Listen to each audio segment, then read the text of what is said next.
राजनीतिक गलियारों में एक कहावत काफी प्रचलित है कि अगर दिल्ली जाना है तो उसका रास्ता उत्तर प्रदेश से होकर गुजरता है। आज के समय में दिल्ली की सत्ता पर सवार भाजपा को उत्तर प्रदेश में पहली बार सरकार बनाने के लिए साल 1991 तक का इंतजार करना पड़ा। पहली बार हिंदू हृदय सम्राट कल्याण सिंह ने भाजपा को यूपी की राजनीति में शीर्ष पर पहुंचाया।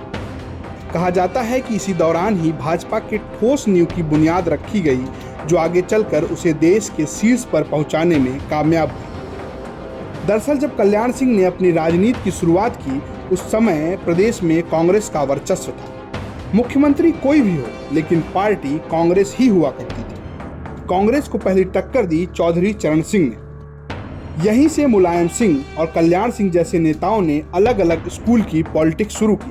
साल 1977 में जब जनता दल की सरकार बनी थी, तब कल्याण सिंह राज्य मंत्री बने थे। इस दौरान उन्होंने यूपी में करीब 3 से 4% संख्या वाली लोध जाति को जनसंघ से जोड़ने में सफलता हासिल की।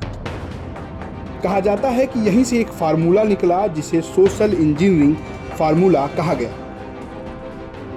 वीपी सिंह के मंडल कमीशन वाले फैसले के बाद पूरे देश में मंडल और कमंडल की राजनीति शुरू हो गई। इस दौरान भाजपा में दिग्गज नेता रहे गोविंदाचार्य ने मंडल के खिलाफ सोशल इंजीनियरिंग का एक मंत्र दिया। इसी मंत्र के तहत यूपी में कल्याण सिंह और मध्य प्रदेश में उमा भारती को आगे बढ़ाया गया। इससे पहले जो भाजपा सवर्णों और बनियों की पार्टी कही जाती थी, उसके साथ पिछड़े वर्ग का एक बड़ा तबका जुड़ गया। दरअसल इसमें कल्याण सिंह की छवि काफी महत्वपूर्ण थी।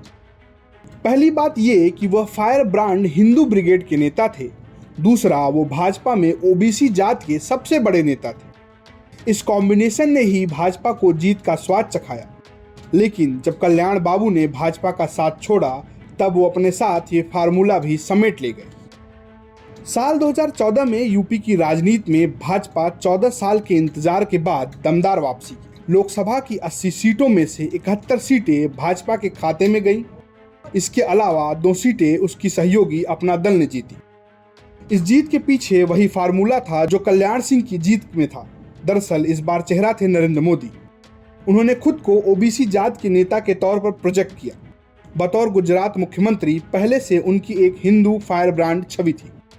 यही नहीं, उस समय उत्तर प्रदेश में भाजपा प्रभारी अमित शाह ने भी 90 के दशक के सोशल इंजीनियरिंग फार्मूले को अपना सबसे तेज हथियार बनाया था। पीएम मोदी और कल्याण सिंह का एक और कनेक्शन है।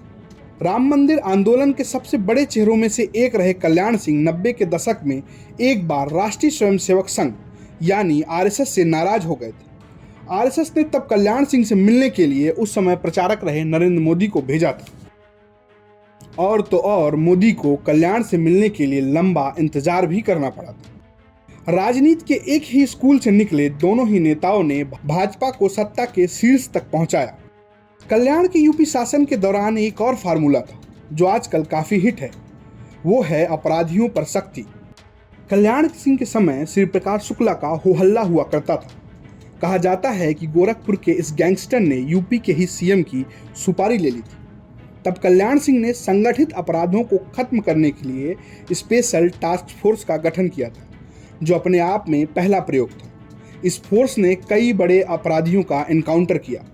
आज की योगी सरकार भी कुछ इसी तरह से संगठित अपराध को खत्म करने की कोशिश कर रही है।